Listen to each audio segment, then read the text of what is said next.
Lovely melody from Latin America with great words about loving the stranger, or welcoming the stranger, which is our theme as we go into this fall season. You see maybe the blue banner out on the road there.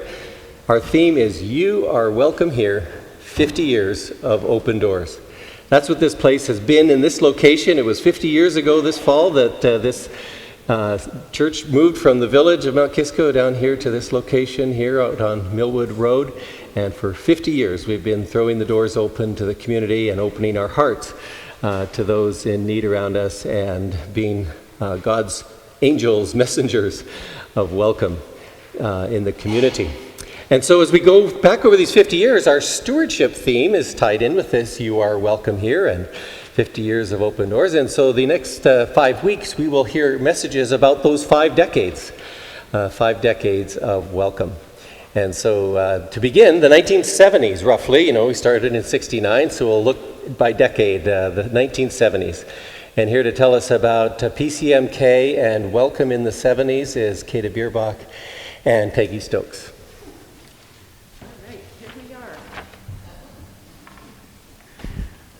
So good morning. My name is Kata Bierbach. And I'm Peggy Stokes. A few weeks ago, Dale asked if there was anybody on session who could speak about the 70s at PCMK. We raised our hands and discovered we both joined PCMK in the late 70s. So while we may not be able to cover the whole decade, we would like to share our experiences of being welcomed into our congregation. Me in 1978, and Peggy in? I think 1976. 1976. When I first stepped through the door here, I was looking for a place for intelligent spiritual inquiry, and especially for a place where I could satisfy my great love of sacred music. I found that in the welcoming, open arms of the choir. Almost a year before I joined, I walked into my first rehearsal and felt comfortable right away. Some of you will remember Jane Brooks, our angelic organist, not quite as angelic as Terry.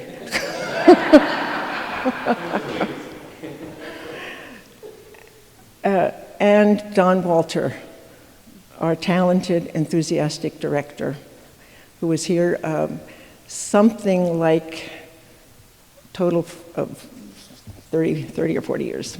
Amazing guy. There were other angels in the choir at that time who are still here, graciously welcoming newcomers to our church. Grace Prokopis and Carol Lasher nurtured me in the alto section, where we could look across and see tall, handsome tenor Perry Wooten. He's still very handsome, n'est-ce pas? This year is my 41st year of singing in choir. How could that be? I will throw in a little advertisement for singing with us. We are still a welcoming bunch. We could go on, but we wanted to share one more memory about a group that drew us into the congregation. It was called the Friends Committee. And doesn't that sound a lot like Lynn Lucas's Circle of Friends? The Friends organized progressive dinners where everyone was invited to the party. We began the evening with hors d'oeuvres at the church. And here's a fun fact from that time. The end of our building, which houses Jenny School, the Aiken Room, and the upstairs meeting rooms, used to be a 2-story echoing basketball court. And that is where we gathered to start the evening. While eating appetizers, we were given the secret cards which told us where to go for the entree. Finally, we returned for dessert at Vicki and Brian Bubb's house. And they're not here today, so I was going to ask them if they were ready to do that again. Now, they weren't here. There was another family who were members, but those of you who remember those dinners, remember we crossed the street very carefully. It was dangerous even then, so we had people signaling, okay, you can cross. So those progressive dinners meant a great deal to me. And Peggy was one of the gracious hosts who opened up her home for years to groups of people who arrived not knowing each other, but left feeling very welcomed. And Peggy will tell us a little bit. Well, I thought that was another way of welcoming people, in our church. And I had several times when I had them at my house. One thing that I still remember is that I still use one of the recipes that I had at that time. It was a little different in that members of the church would prepare the meals and then they would bring it to your house. So you just had to open your house. And then afterwards we would, either go back to the church or to someone's home. Right, there was a lot of fun with figuring out how to make the recipe that was given to you. And Peggy remembers one special recipe. Right, yeah. One recipe that I used to cook and I still do is the crunchy hot chicken salad, which is in the Mount Kisco Everyday Gourmet Cookbook. Yeah, that's another relic which we'll have to try to fish up. It's the Mount Kisco Cookbook. So we couldn't finish speaking about the 70s without giving a shout out to the wonderful people from that time that are still members at the heart of this congregation. Some of those anchors are not in the sanctuary this morning, but we think of them with love. Ruth Fenton, Conant Sawyer, Lois Vitaire, Ann Weissman, Mac Vickers, Jeannie Drew, Bob James, Susan and Chaco Abraham, and of course the unsinkable, unstoppable Herb Reinke. But here today are a few more building blocks of PCMK from the 70s. Over there are Laurel and John Hopper. Over there is Love Wooten. I'm guessing that Perry is preaching somewhere. Yes. And right over where is Carol Lasher? I saw you. There she is. Right over there is Carol Lasher. We could tell a wealth of stories about each of them, but there's a special story that I want to tell about Grace Prokopis. She was raised in the Presbyterian Church growing up in Queens. In 1967, she and her husband moved to Bedford Hills, and she was expecting her son, Christopher. In 1968, they were riding along 133 on their way to Millwood, and Grace saw that a Presbyterian church was under construction. She told me that right away she said, "That is where we are going to church." And the story gets better. She was here in the sanctuary on opening day in 1969, and is right over there 50 years later. So can we ask all our stalwarts to stand up so they can give them a big hand of praise?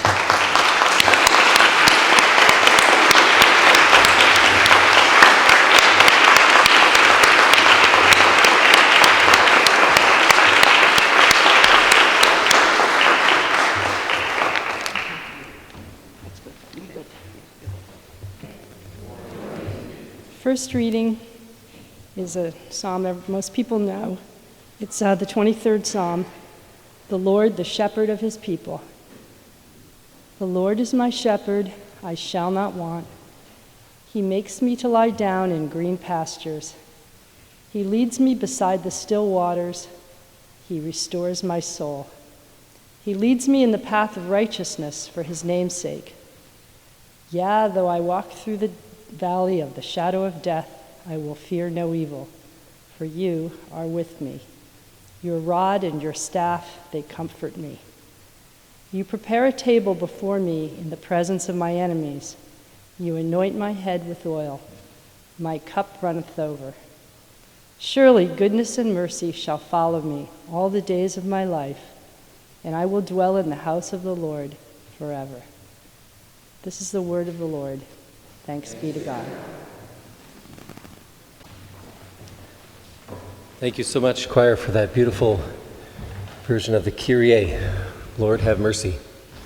Thank you, Dana, for that beautiful reading of the 23rd Psalm. When looking for a psalm that spoke of welcome and hospitality, needed to look no further than the familiar words of the 23rd Psalm. "I'll prepare us a table before me in the presence of mine enemies." And it ends with, "And I will dwell in the house of the Lord forever." Guests in God's house forever. What a blessed hope that is. Well, our New Testament readings are, again, like last week, a few different verses from different books. First of all, the book of the Gospel of Matthew, chapter 25, verses 31 through 40. That's the longest, then two short readings, one from Romans and one from Hebrews. Words of Jesus. "When the Son of Man comes in his glory and all the angels with him, he will sit on his glorious throne. All the nations will be gathered before him, and he will separate the people one from another as a shepherd separates the sheep from the goats. He'll put the sheep on his right and the goats on his left. Then the king will say to those on his right, 'Come, you who are blessed by my Father, take your inheritance, the kingdom prepared for you since the creation of the world. For I was hungry, and you gave me something to eat. I was thirsty, and you gave me something to drink. I was a stranger, and you welcomed me. I needed clothes, and you clothed me. I was sick, and you looked after me. I was in prison, and you came to visit me.' Then the righteous will answer him, 'Lord, when did we see you hungry and feed you, or thirsty and give you something to drink? When did we see you a stranger and invite you in, or needing clothes and clothed you? When did we see you sick or in prison and go to visit you?' The king will reply, 'Truly I tell you, whatever you did for one of the least of these brothers and sisters of mine, you did for me.'" In the words of Paul from the book of Romans, chapter 12, "Let love be genuine, hate what is evil, hold fast to what is good. Love one another with mutual affection. Outdo one another in showing honor. Do not lag in zeal. Be ardent in spirit. Serve the Lord. Rejoice in hope. Be patient in suffering. Persevere in prayer. Contribute to the needs of the saints. Extend hospitality to strangers." And finally, from the book of Hebrews, chapter 13. "Keep on loving one another as brothers and sisters. Do not forget to show hospitality to strangers. For by so doing, some people have shown hospitality to angels, not knowing it. Continue to remember those in prison as if you were together with them in prison, and those who are mistreated as if you yourselves were suffering." The word of the Lord. Thanks be to God. Let us pray. May the words of my mouth and the meditation of our hearts together be acceptable in your sight, O Lord, our rock and our Redeemer. Amen.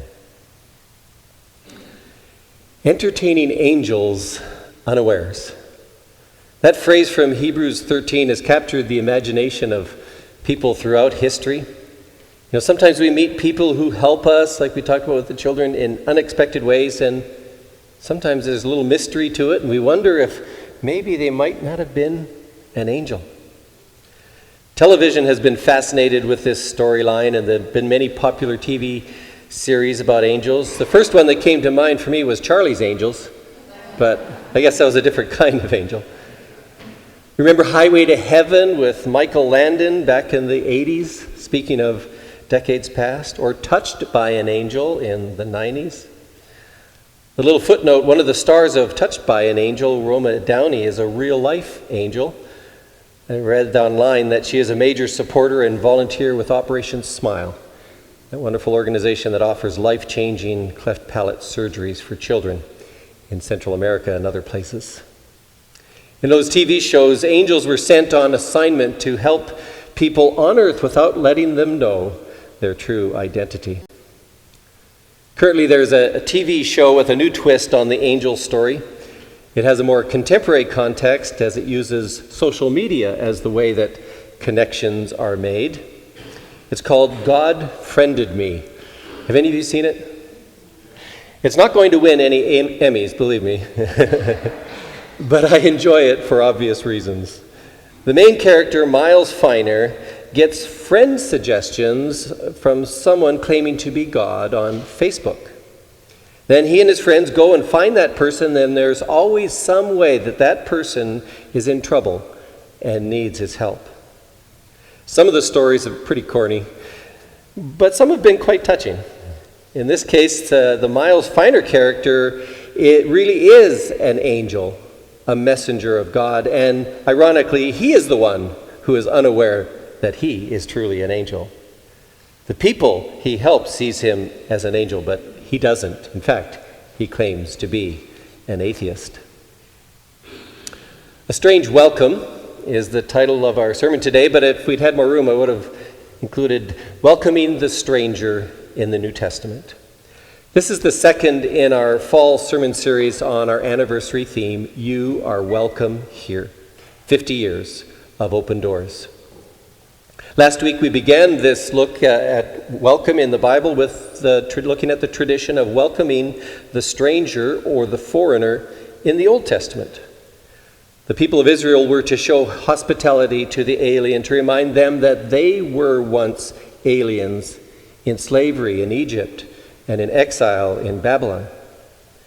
And this week we are looking at ways that tradition carries seamlessly into the Gospels and the New Testament. I read a few moments ago from 3 New Testament books, the Gospel of Matthew, and the letters to the Romans and the Hebrews. In each of these passages, welcoming the stranger is shown to be essential to the Christian ethic and way of life. And some pretty powerful reasons are given why we should show welcome to the stranger. No longer is it because we are to remember that we were strangers, as in the Old Testament, but rather we should think about who that stranger is. It could be an angel, or it could be Jesus himself. That reminds me of a definition of hospitality that I read recently. Hospitality is less about what is on the table than who is around the table. Let's look a little deeper into each of these readings, especially Matthew and Hebrews, to see how they encourage us as we seek to live into our theme. You are welcome here. First, Matthew 25, it is a well-known parable of Jesus, and in it he uses some very graphic imagery to teach his followers the importance about caring for the needs of others. He has his followers imagine that great judgment day when the Son of Man will gather all the nations before him, and they will be divided into the sheep and the goats. And in case you didn't guess, the sheep are the good guys who are going to go to heaven, and the goats are the losers who are going to go to that other place. And what separates the two groups is not doctrine or beliefs. It is action. It is behavior. It is deeds. It is works. It is how they respond to the needs of the hungry, the thirsty, the naked, the sick, and the imprisoned. And in the middle of that list is something we often overlook: the stranger. Jesus said, "He will know the sheep, for I was hungry and you gave me food. I was thirsty and you gave me something to drink. I was a stranger and you welcomed me." He went on to say that you clothed me when I was naked, took care of me when I was sick, and visited me in prison. But our focus today is on that little phrase, I was a stranger and you welcomed me. The goats were the ones who did not feed him or clothe him or offer him food or drink or welcome him. And of course the people ask, "Lord, when did we see you hungry or thirsty? And when was it we saw you a stranger and welcomed you?" And Jesus' answer to that question rings powerfully through the ages. "Truly I tell you, just as you did it to one of the least of these, you did it to me." In other words, Jesus is the one who is hungry. Jesus is the one who is in prison. Jesus is the stranger. A little Greek might be helpful here. The word that Matthew uses for stranger is xenos, from which we get xenophobia, the fear of the foreigner, or people of other races, or simply racism. The implication is that a stranger is more than just someone you haven't met from around the corner. It implies that the stranger is someone from another country or culture. And Jesus said, I was a foreigner, I was an alien, and you welcomed me in. And the Greek word here for welcome is sunagate, which means to gather, to bring in, to invite in, to entertain. The root word being the same as to gather in the harvest. Some versions of the New Testament translate this verse, I was a stranger and you took me in. Or I was a stranger and you invited me in. This has interesting implications for our immigration crisis, doesn't it?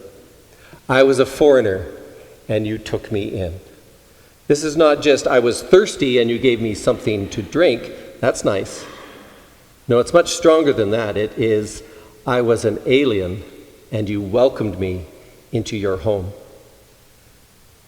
Changes how we look at the alien in our midst, doesn't it?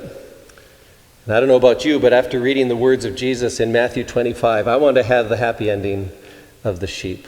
I don't want to neglect the needs of the hungry, the sick, the prisoner, and the alien, and end up with the goats. In Romans 12, Paul is giving advice to this group of new Christians in Rome on how they should live with one another and the world around them. They're to love one another, obviously, but they're also to feed their enemies when they are hungry. They are to repay evil with good, that paradoxical ethic of Jesus, to love their enemies. And of particular note is verse 13, where he says, contribute to the needs of the saints and extend hospitality to strangers. In other words, they are to take care of their own, contribute to the needs of the saints, and they are to show love to those outside the community, extend hospitality to strangers. The Greek word I really like in this verse is the verb koinonuntes, which is often translated as extend hospitality, as in our translation, but really it is stronger than that. It really means to pursue hospitality. I've always liked the verb that was chosen for our mission statement. You have it on the front of your bulletins, where we say we pursue social justice. I've always loved that verb choice there. It implies that it's something that is hard to achieve, but we are always striving, pursuing the goal. In this context, it is not a passive waiting for the stranger to come and knock on our door. Paul says we should pursue hospitality to strangers. We should go looking for them to welcome them in. Finally, the book of Hebrews, true to its name, draws heavily on the Old Testament tradition. There are several stories in the Old Testament of encounters that people have with other people that turn out to be angels. Perhaps the most famous is Jacob wrestling with a stranger all night, but realizing in the morning that it was an angel. Hebrews reminds Christians of that tradition and encourages them to welcome the stranger, the foreigner, because by doing so they just may entertain angels, not knowing it. So do you catch this shift from the New Testament, or from the Old Testament to the New? In the Old Testament, the reason given for showing kindness to strangers is because they too were once strangers. The emphasis is on them and their story, their history. In the New Testament, the emphasis shifts to the stranger. They just might be an angel, or even Jesus himself. Do you need more motivation than that to show welcome to the stranger in your life? The Old Testament tradition invites us to imagine what it must be like to be an alien in a strange land. And the gospel reminds us that Jesus is hidden among the strangers that we meet each day. Reminds me of another TV show from a decade or so ago, Joan of Arcadia. The theme song was, "What if God was one of us?" In each episode, God is found to be the janitor or that homeless person that they encountered. We used to use that show with the youth group in Portland. It made us think, what if that person who needs our help is really God? Welcome and hospitality is at the heart of what it means to be the church. It's easy to welcome people like us. The challenge, and it comes from our Lord himself, is to welcome the stranger, to invite the foreigner, to host the alien. In case you didn't notice, America is changing. And the challenge to the church is, will we help in this transition, or will we retreat into xenophobic silos? Next week we'll begin a month-long forum on the Christian response to the immigration crisis. One of the panelists will be our own Ed Brancotti Jr., who is the town manager here in Mount Kisco, and he's shared this statistic with our planning team that the village of Mount Kisco is now 47% Latino. Did you know that? Whites are a minority. I'm white, obviously, and I have usually lived in white majority communities. I've not had to experience what it is like to be a minority very often. But 3 years ago, we visited our son's in-laws in Korea, and we certainly felt like a minority there. People who looked like us stood out like a sore thumb. Have you ever been in a situation where you were a minority? It's eye-opening, isn't it? Of course, the people of Korea were very hospitable and welcoming, and not all minorities are treated that way around the world. You are welcome here. We say it, but do we really mean it? We have been given powerful motivation to work on it. We should try to imagine what it is like to be a foreigner. We should have compassion on that lonely struggle. But more than that, we are to treat the stranger as we would treat Jesus himself if he showed up. And guess what?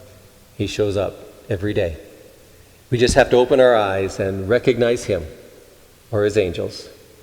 They are all around us. Amen.